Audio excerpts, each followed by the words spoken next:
Parlons maintenant des dispenses du jeûne de Ramadan. Quelles sont les situations où la personne se retrouve dans le droit de ne pas jeûner? Eh bien, pour faire simple, on pourrait dénombrer 4 excuses te permettant de ne pas jeûner. Dans certains cas, c'est même obligatoire. Dans le cas de la 4e personne, la femme atteinte de menstruée de Loshi, c'est pas une permission de ne pas jeûner, c'est même une obligation de ne pas jeûner. Première dispense du jeûne, le voyage.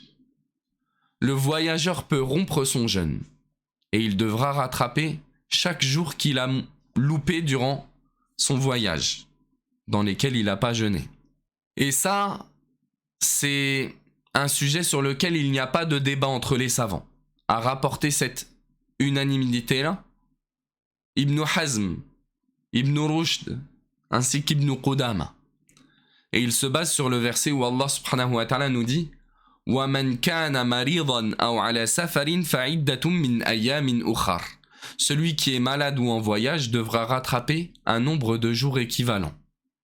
Donc il n'y a pas de débat sur le principe de pouvoir être dispensé du jeûne lorsqu'on est en voyage. Après, il y a énormément de débats sur des situations en voyage. Par exemple, les savants sur une situation ne divergent pas que tu peux rompre ton jeûne. C'est sur le fait que Ramadan commence, t'es déjà en voyage. Après, il y a une deuxième situation, ça commence à faire débat, c'est tu voyages avant le Fajr. N'importe quand dans Ramadan, mais avant le Fajr, durant la nuit. Du coup, tu commences ta journée de jeûne, t'es déjà en voyage. Là, les 4 écoles, elles disent tu peux ne pas jeûner, il n'y a pas de problème. Par contre, il y a pas mal de débats sur une personne. Il commence sa journée en état de jeûne. En fait, il ne voyage pas tout de suite, dès le matin, dès le Fajr. Il voyage pendant la journée. Là, les savants débattent pas mal sur cette question-là. Mais l'avis le plus juste, c'est que même en pleine journée, tu as totalement le droit de profiter des avantages du voyage. Sous certaines conditions. Donc c'est l'avis le plus correct sur cette question, c'est l'avis des Hanabila, de Sheikh Al-Uthaymin parmi les contemporains, et bien d'autres encore parmi les savants. Et il s'appuie d'ailleurs sur certaines preuves, comme ce hadith rapporté par Al-Bukhari et Muslim, dans lequel le prophète sallallahu alayhi wa sallam, l'année de la conquête de la Mecque, il a pris la route en direction de la Mecque pour aller la conquérir. Et il a commencé sa journée en état de jeûne. Et lorsqu'il s'est rapproché de la Mecque, qu'il arrive à un endroit qu'on appelle Qura' al-Ramim, à ce moment-là, il a rompu son jeûne. Et il a ordonné à ses compagnons de rompre le jeûne. Lorsqu'ils se sont approchés de la Mecque, et donc du potentiel combat, eh bien, ils ont rompu leur jeûne. Mais ce qui nous intéresse, c'est de voir que c'est en pleine journée qu'ils l'ont rompu. Et proche de la Mecque même, qui plus est. Donc, rompre le jeûne, c'est une permission, mais c'est pas une obligation, selon l'avis le plus juste, et c'est l'avis de la majorité. Tu vois, certains savants, notamment les Zahiriyya, comme Ibn Hazm, et ce nom-là, il est censé être familier, normalement, auprès de vous. Lui, il considère que c'est interdit de jeûner pour le voyageur. Nous, on dit, il peut rompre, mais il peut jeûner aussi, s'il le souhaite. L'avis de la majorité, c'est clairement l'avis le plus juste. Là, il n'y a même pas photo, en fait, quand tu regardes l'épreuve. Il y a un homme qui est venu voir le prophète, sallallahu alayhi wa sallam, et qui lui a demandé en voyage, est-ce que je jeûne ou alors je romps le jeûne? Le prophète, sallallahu alayhi wa sallam, il lui a dit très clairement, in shi'ta fasum, wa in shi'ta fa'aftir. Si tu le souhaites, jeûne. Et si tu souhaites ne pas jeûner, ne jeûne pas, en fait. Et le prophète sallallahu alayhi wa sallam, dans un autre hadith, en parlant du jeûne, il a dit hiya rukhsatun min Allah. C'est une permission d'Allah que de pouvoir ne pas jeûner. Faman akhadha biha fa hasan. Celui qui prend cette permission qu'Allah lui a donnée, tant mieux. C'est une bonne chose. Wa man ahabba an yasum fala junaha alayh. Et celui qui souhaite jeûner, malgré ça, pas de péché. Nul grief. Et on a un hadith rapporté par Anas ibn Malik, dans lequel il nous dit qu'à l'époque du prophète sallallahu alayhi wa sallam, lorsqu'ils étaient en voyage avec lui, même pendant Ramadan, certains jeûnaient et d'autres ne jeûnaient pas. Et personne ne blâmait l'autre. Celui qui jeûnait ne blâmait pas celui qui ne jeûnait pas. Et celui qui ne jeûnait pas ne blâmait pas celui qui jeûnait. Et c'est rapporté par Al-Bukhari et Muslim. Et tout ça en présence du prophète sallallahu alayhi wa sallam. Si ça avait été interdit de jeûner, le prophète sallallahu alayhi wa sallam, il les aurait blâmés. Ici aussi. Et si ça avait été interdit de rompre, le prophète sallallahu alayhi wa sallam, il les aurait interdits aussi de rompre le jeûne. Non. Ces hadiths-là nous prouvent bel et bien que tu peux faire les deux. Même si tu es totalement capable, en pleine capacité, tu as totalement le droit de décider de ne pas jeûner. C'est pas une condition que le voyage soit dur. À partir du moment où tu es en voyage, même avec nos moyens contemporains qui nous facilitent la vie, tu as le droit quand même de profiter de cet avantage-là. À partir du moment où ton voyage c'est considéré comme un voyage religieusement parlant. Et pour qu'il soit considéré voyage, religieusement parlant, il faut qu'il remplisse au minimum 3 conditions. Au minimum parce qu'il y a débat sur d'autres conditions bien sûr. La première condition c'est la distance. Il faut, pour que tu sois considéré en voyage, que tu vises un point éloigné de ton point de départ d'environ 80 km ou plus. C'est une distance que les savants ont évaluée, qui revient à ce qu'on considère un peu dans la norme dans notre société, comme étant la distance de voyage pour à peu près tout le monde. On ne prendra pas en considération les extrêmes dans les deux sens. Il y a des gens pour qui 80 km c'est le quotidien, peut-être même certains 500 km c'est le quotidien. On ne prend pas en considération ces gens-là. De même que pour certaines personnes, peut-être même 1 km c'est un voyage pour eux. Des gens casaniers, etc., etc. Eux aussi, on ne les prend pas en considération. On prend une norme dans la société. Et c'est environ 80 km.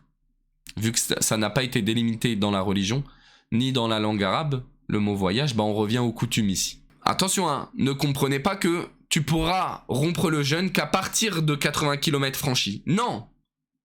À partir du moment où tu as quitté ta ville, c'est la deuxième condition, en visant un point éloigné de toi à minimum 80 km ou plus, il t'est permis de rompre ton jeûne et de raccourcir tes prières.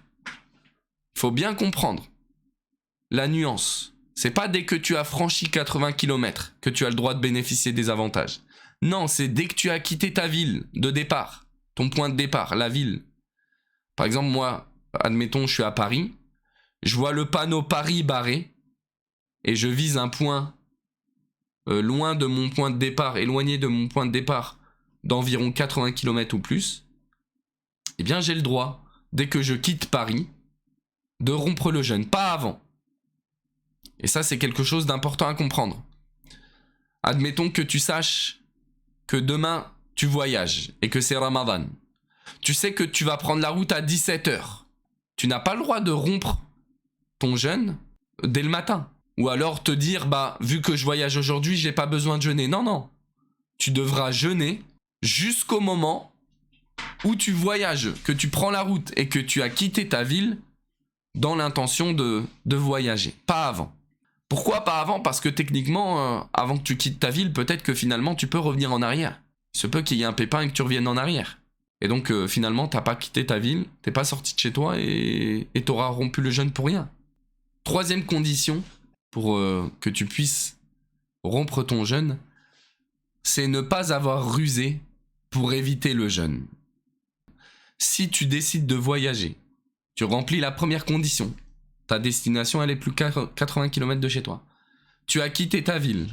Mais ce voyage-là, il était dans l'intention de ne pas jeûner. C'était exclusivement ton intention.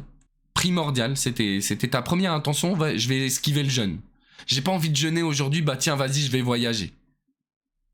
C'est interdit. C'est absolument interdit. On appelle ça du tahayyul en islam. Celui qui ruse pour éviter le jeûne, il a commis un péché. Et en plus de cela, on ne lui permettra pas de bénéficier de cet avantage-là. T'as le droit de voyager pendant le Ramadan, même si c'est pas nécessaire. Admettons même que c'est dans le but de pouvoir profiter de vacances. T'as le droit. Par contre, si ton intention première, c'est simplement de te défiler de Ramadan, c'est absolument interdit. Après, il y a d'autres conditions sur lesquelles il y a énormément de débats entre les savants. Quelqu'un, il voyage, le point de destination, il a plus de 80 km. il quitte sa ville dans cette intention-là. C'est pas dans l'optique de ruser et d'esquiver le jeûne, mais ce voyage-là, c'est dans le but d'accomplir quelque chose d'interdit. Par exemple, il voyage pour aller, wal'iyadhu billah, imaginons à Ibiza. Bon, Ibiza, je sais pas s'il y a des choses licites qui se font, potentiellement, mais ce qu'on connaît d'Ibiza, c'est un lieu, voilà, de munkarat, de muharramat, etc., etc., de choses où on y fait l'interdit. Et lui, il y va dans cette intention-là. Est-ce qu'il a le droit de rompre son jeûne ou pas?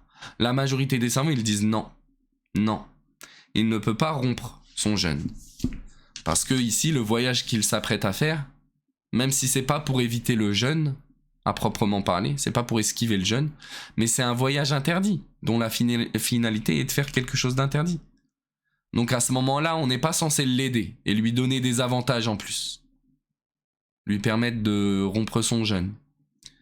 Et d'autres savants disent, même si c'est un voyage interdit, dont le but est de faire quelque chose d'interdit, pour être plus précis, eh bien, tu peux quand même bénéficier des avantages du voyageur. Et c'est l'avis des Hanafites, c'est l'avis de certains pieux prédécesseurs, c'est l'avis d'Ibn Hazm, d'Ibn Taymiyyah, de Ash-Shawkani, de l'imam As-Sa'di, de Sheikh Ibn Baz, de Sheikh Al-Uthaymin. C'est pas un avis qui a été soutenu par n'importe qui, c'est des montagnes quand même qui sont derrière cet avis-là.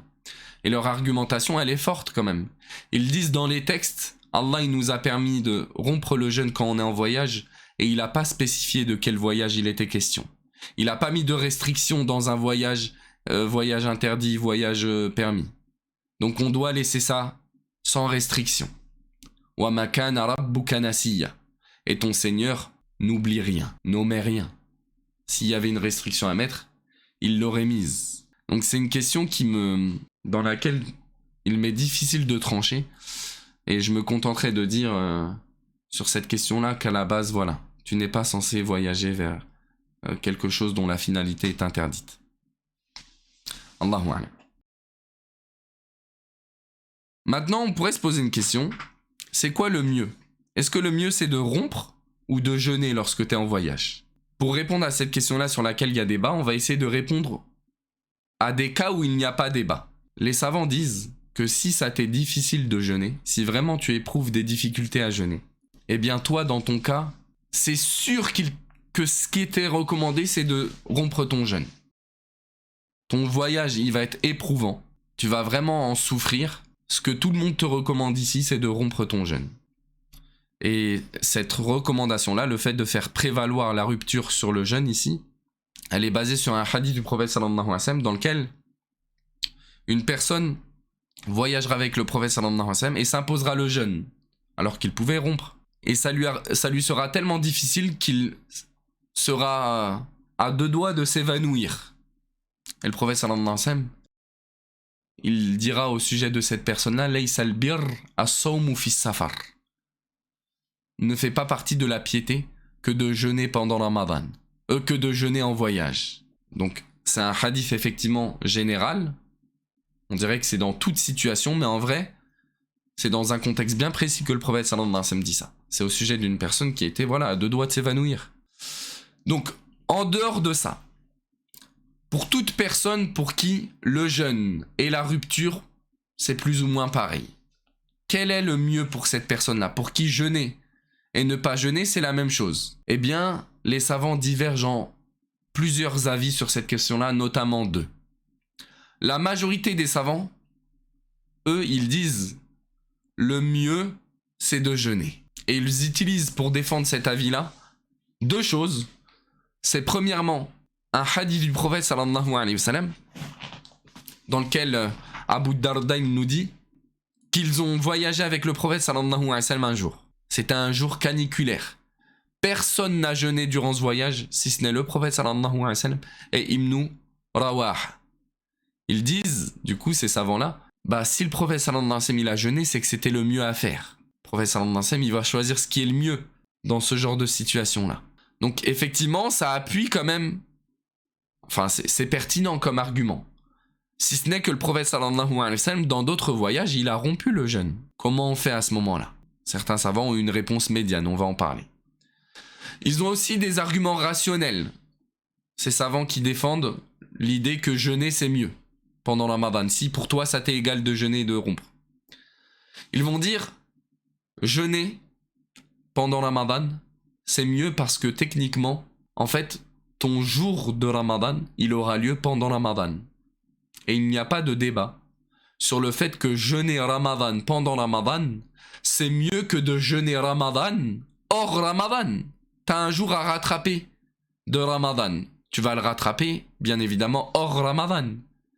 Et bien entendu qu'il aura moins de valeur que ce même jour-là pendant Ramadan. Ramadan, il a des mérites bien particuliers en tant que mois, comme on l'a spécifié il y a de cela 2 séances. Donc, ils te disent, le mois de Ramadan, c'est un mois privilégié, c'est un mois béni. Donc, techniquement, le faire pendant ce mois-là, c'est mieux que de devoir le rattraper en plus tout seul plus tard.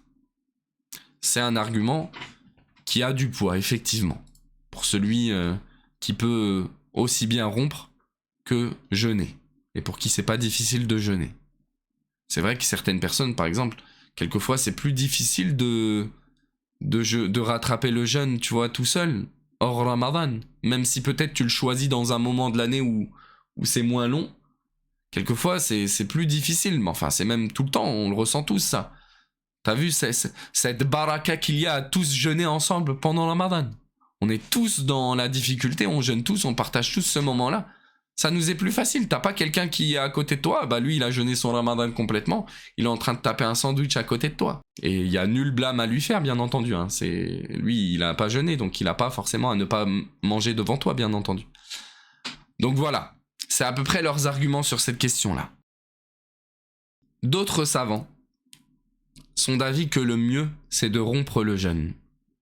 Et parmi ces savants-là, il y a certains compagnons de qui il est rapporté cet avis-là, comme Ibn Abbas, Ibn Omar. Ils considéraient la rupture du jeûne meilleure que de jeûner pendant le Ramadan, lorsque tu es en voyage. C'est l'avis de l'imam Ahmed, d'Ibn Qudama, d'Ibn Taymiyyah, de Sheikh Ibn Baz, de Sheikh Suleiman al-Ruhaili, avec quelques détails en plus, selon lui.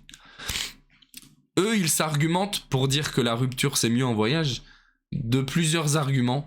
Donc, ça tourne autour du hadith qu'on a cité tout à l'heure. Laysa al-birr as-sawmu fi safar. Ne fait pas partie de la piété que de jeûner en voyage. Même si nous, on a dit que ce hadith-là, en réalité, il était dans un contexte assez précis. C'était pour une personne pour qui c'était devenu extrêmement difficile de jeûner et qui se l'était imposé, malgré cela. Mais ils ont d'autres arguments dans lesquels ils disent... le prophète sallallahu alayhi wa sallam, il nous a dit « Inna Allah yuhibbu an yu'ta rukhasuhu kama yakrahu an tu'ta ma'siyatuhu » Allah aime que l'on prenne ses permissions autant qu'il déteste que l'on lui désobéisse. Et c'est un hadith très très fort. Il est profond ce hadith. Allah, il aime qu'on prenne les choses qu'il nous permet. Il aime que l'on prenne les facilités qu'il nous donne. Tout comme, à contrario, il déteste que l'on fasse ce qu'il interdit. C'est pour dire. Dans un hadith, même si ce hadith-là, il parle du raccourcissement de la prière en voyage et pas totalement du jeûne, le prophète sallallahu alayhi wa sallam, il parle du raccourcissement de la prière pour le voyageur. Et le prophète sallallahu alayhi wa sallam, il décrit cet avantage-là pour le voyageur comme une sadaqa. Il nous dit « Sadaqatun tasaddaqallahu biha alaykum. Faqbalu sadaqata » Cette permission-là qu'Allah vous a donnée, que de pouvoir prier les prières de 4 unités, 2 unités, c'est une sadaqa, c'est une aumône qu'Allah vous a donnée. Prenez cette aumône, acceptez cette aumône qu'Allah vous a donnée. C'est un ordre. C'est pour ça qu'Ibn Haz d'ailleurs, il dira que c'est obligatoire de l'apprendre, cette facilité-là. Et que c'est interdit de ne pas l'apprendre à partir de l'ordre de devoir l'apprendre. Après, en réalité, à travers les actes du prophète sallallahu alayhi wa sallam, on voit que c'est pas obligatoire de l'apprendre, cette facilité-là. Mais est-ce que ça fait pas pencher la balance du côté de ceux qui disent que le mieux c'est de rompre le jeûne, si ça t'est égal? Quand même, ça a un certain poids. Donc, wallahu a'lam, moi jusqu'aujourd'hui je penche du premier avis.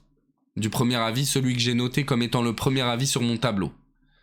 Donc pour ceux qui nous entendent, le premier avis, c'est le fait que rompre le jeûne c'est mieux. D'autres savants, ils ont une réponse médiane, je l'ai dit tout à l'heure, à savoir... le fait de dire que le mieux, en fait, c'est de varier. Parce que le prophète sallallahu alayhi wa sallam, dans certains hadiths, il a rompu. Dans d'autres hadiths, il a jeûné en voyage. Donc ils disent le mieux ce serait de varier toi aussi.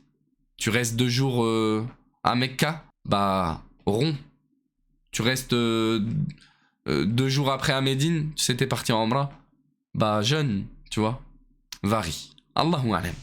Et cette permission de rompre le jeûne, je l'ai dit tout à l'heure, je l'ai indiqué tout à l'heure, elle est permise même pour quelqu'un qui voyage techniquement tous les jours, selon la définition du voyage qu'on a donnée tout à l'heure. Admettons ton travail c'est être taxi, donc techniquement tu voyages tous les jours, tu parcours tous les jours ces 80 km ou plus, eh bien tu as le droit de profiter tous les jours de cet avantage-là, tous les jours de l'avantage du raccourcissement. Après oui, dans ton cas, ça peut être pertinent quand même de choisir de jeûner, plutôt que de ne pas jeûner. Après, varier, c'est peut-être le mieux. Wallahu alam. Est-ce que quelqu'un qui a commencé son voyage, il a décidé de jeûner, est-ce que finalement, pendant son voyage, il a le droit de revenir en arrière ou pas? Dans la même journée. Je voyage à 10h. Nous, on a dit que la vie le plus correcte, c'est que tu as le droit de profiter des avantages du voyageur, parmi eux la rupture, même en pleine journée de Ramadan. Je voyage à 10h. Je me suis dit, bon, vas-y, finalement, je vais jeûner aujourd'hui. À 15h, je commence à avoir faim, tu sais. Est-ce que j'ai le droit de revenir en arrière ou pas? Et de dire, bon, finalement, je vais prendre la permission de rompre le jeûne. Certains savants disent non. Notamment les Malikites. Ils disent non. Et si tu décides de rompre ton jeûne, tu devras rattraper, selon l'avis de ceux qui disent que tu rattrapes un jour de jeûne, loupé volontairement. Mais en plus de ça, selon l'imam Malik, tu dois même expier, donc faire l'expiation, tu sais, soit libérer un esclave, soit jeûner 2 mois consécutifs, puis jeûner 2 mois consécutifs si tu peux pas, puis si tu ne peux pas, jeûner nourrir 60 pauvres. Donc c'est une réponse forte quand même. La majorité des savants, ils disent si, tu as totalement le droit de revenir en arrière. Tout comme le prophète sallallahu alayhi wa sallam, il a décidé de rompre le jeûne à Qura' al-Ghamim, en plein voyage. Il a commencé le voyage jusqu'à arriver à cet endroit-là proche de la Mecque. Il a parcouru toutes ces centaines de kilomètres depuis Médine. Et c'est à Qura' al-Ghamim qu'il a décidé de rompre le jeûne. Donc, wallahu alam, il n'y a pas de problème. Tu as totalement le droit de décider, après avoir, dans un premier temps, décidé de jeûner, de revenir en arrière. Imaginons, j'ai voyagé pour rentrer chez moi. J'étais en voyage et je rentre chez moi. Sur la route, pendant mon voyage, je me suis dit, vas-y, je jeûne. J'arrive chez moi à 15h de l'après-midi. Et là, je me dis finalement, c'est dur de jeûner. Vas-y, je vais rompre, vu que j'étais en voyage, de toute façon, j'avais cette permission-là. Tu n'as plus le droit à ce moment-là de profiter de cette permission-là, parce que t'es plus en voyage. Donc c'était avant qu'il fallait décider ça, pas après. Ok, autre situation. Donc j'étais en voyage, et pendant la journée, j'arrive chez moi. Et j'avais décidé de ne pas jeûner. Donc j'avais rompu mon jeûne. J'arrive chez moi, donc je suis pas jeûneur, hein. Mais je suis plus en voyage. Est-ce que j'ai toujours le droit de manger et boire alors que je suis plus en voyage? Je suis arrivé à 15h et le Maghrib c'est à 20h par exemple. Il me reste 5 heures devant moi. Et je peux pas commencer à jeûner parce que... Enfin, je vais pas jeûner parce que j'ai pas commencé en jeûnant cette journée-là. J'ai mangé durant la journée. J'avais le droit, j'avais une dispense. Mais cette dispense-là, elle est partie. Vu que je suis rentré chez moi. Est-ce que je dois observer quand même une forme d'abstinence par respect pour Ramadan, ou alors j'ai le droit de manger et boire, vu que, voilà, j'ai commencé ma journée, enfin j'ai décidé dans ma journée avec une excuse de pas jeûner. Eh bien ici, on te dira, donc, oui tu as le droit de manger et boire, selon la majorité des savants. Tu as le droit de rompre, de continuer, de continuer à boire et à manger. Toi tu n'auras que ce jour à rattraper de jeûne, parce que t'as décidé de pas jeûner ce jour-là, avec une excuse, t'auras juste à rattraper. T'as même le droit, imaginons que t'es avec ta femme, t'as voyagé avec ta femme, ou ton mari dans le sens inverse, Vous êtes rentré du voyage, vous êtes résident maintenant. L'excuse, elle est partie. Mais vous avez décidé ce jour-là de ne pas jeûner. Avec excuse. Vous avez totalement le droit d'avoir un rapport charnel pendant la journée de Ramadan. Selon la majorité des savants. Est-ce que tu as le droit, dernière question relative au voyage, est-ce que tu as le droit par exemple de dire bon moi je jeûne pas en Ramadan vu que je suis en voyage. Par contre, vas-y je vais jeûner autre chose à la place. Voilà, j'ai la permission de ne pas jeûner Ramadan.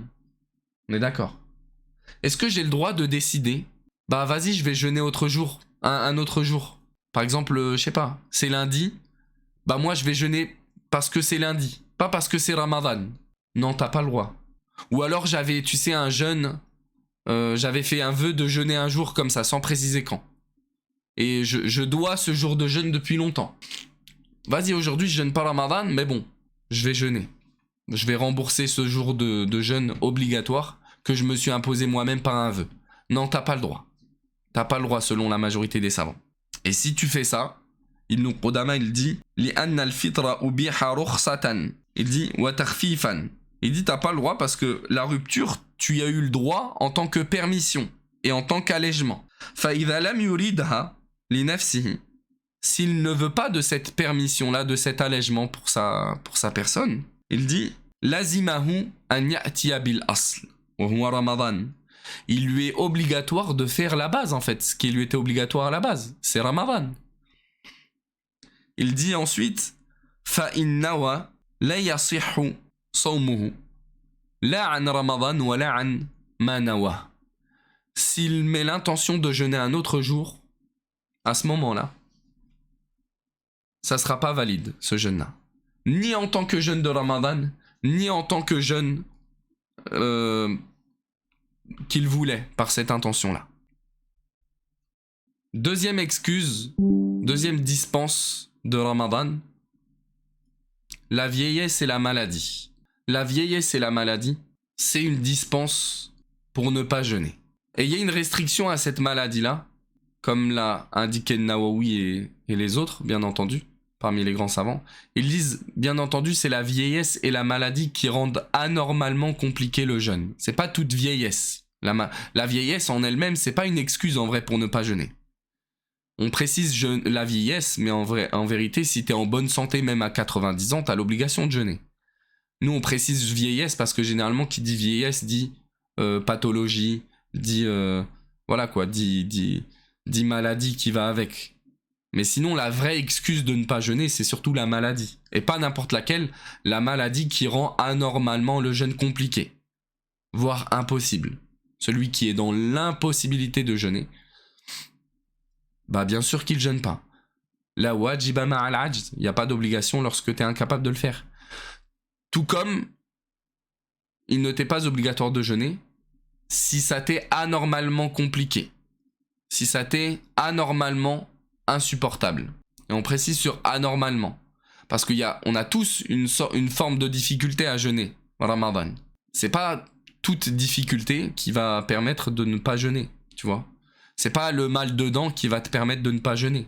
C'est pas parce que t'as mal au genou que tu vas pas jeûner.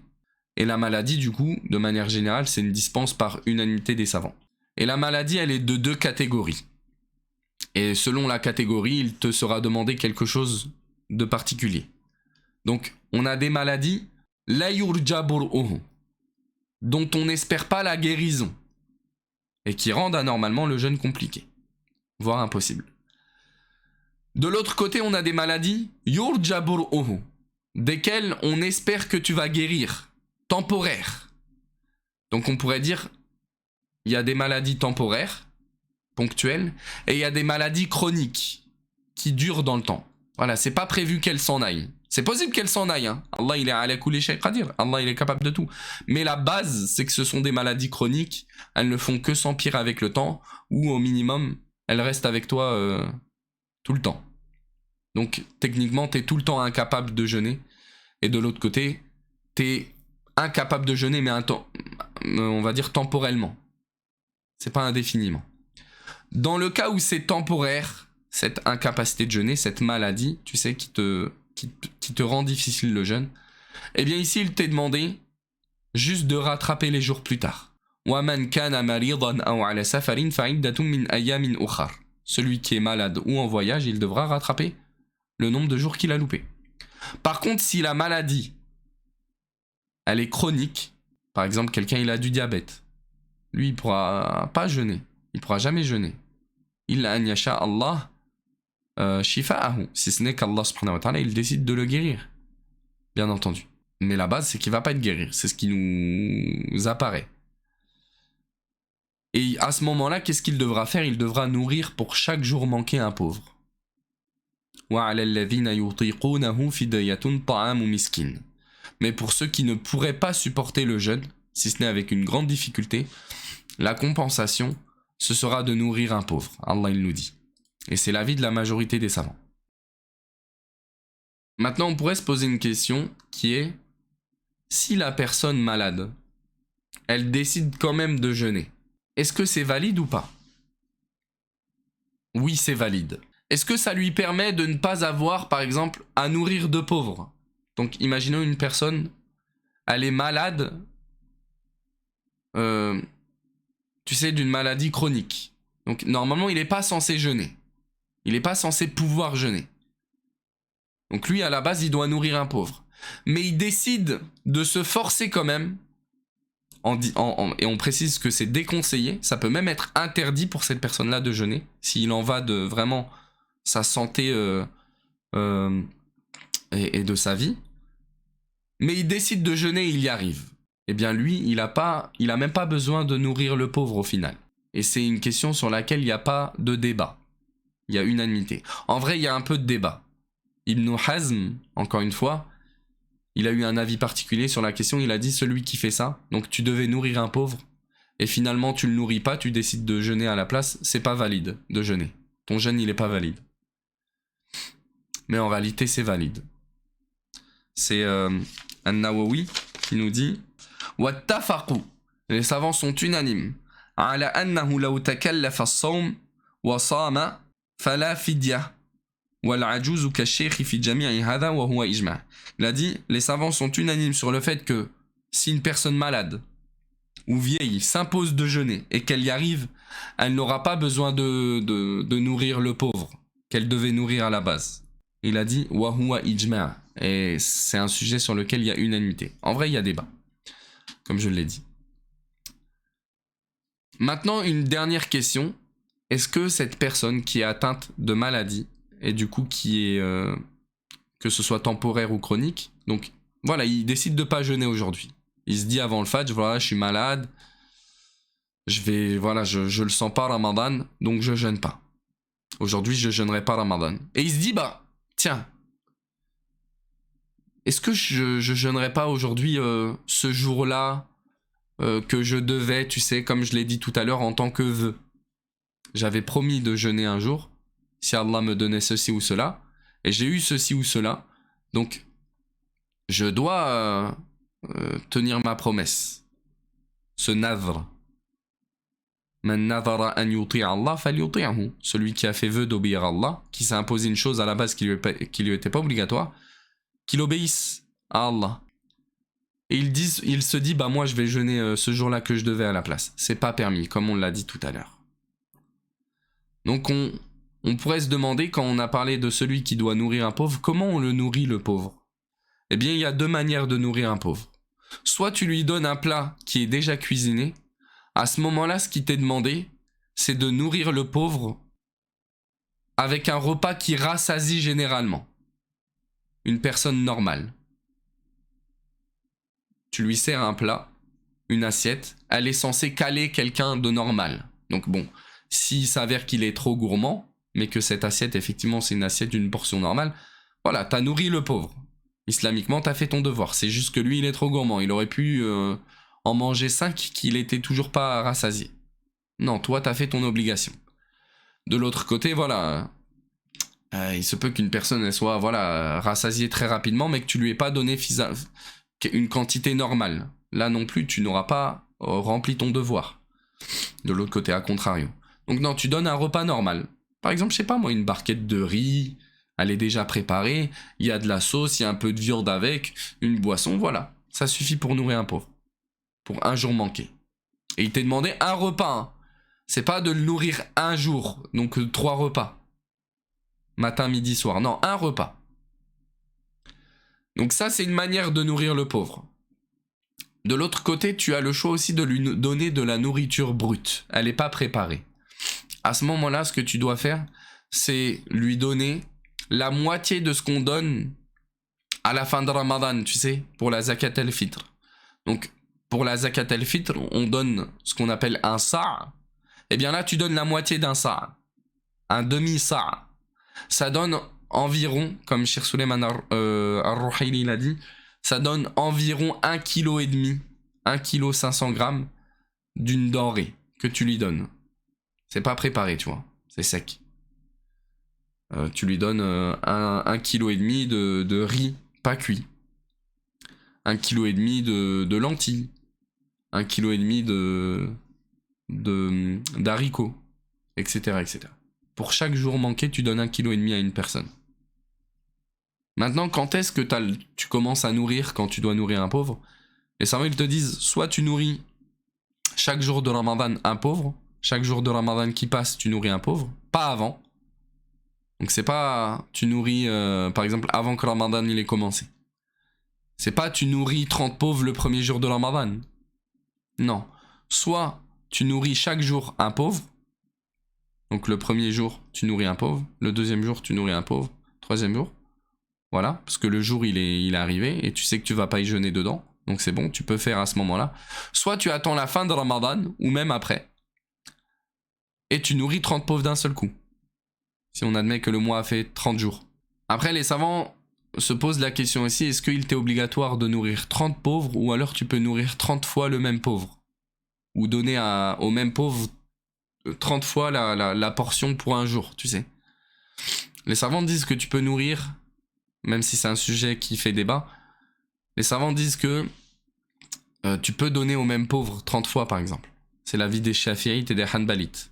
Tu peux donner l'équivalent de... Voilà, tu peux nourrir 30 fois le même pauvre. Chaque jour, t'invites le même pauvre chez toi. Tu peux, totalement. Donc ça, c'était pour ce qui était du voyage et de la maladie.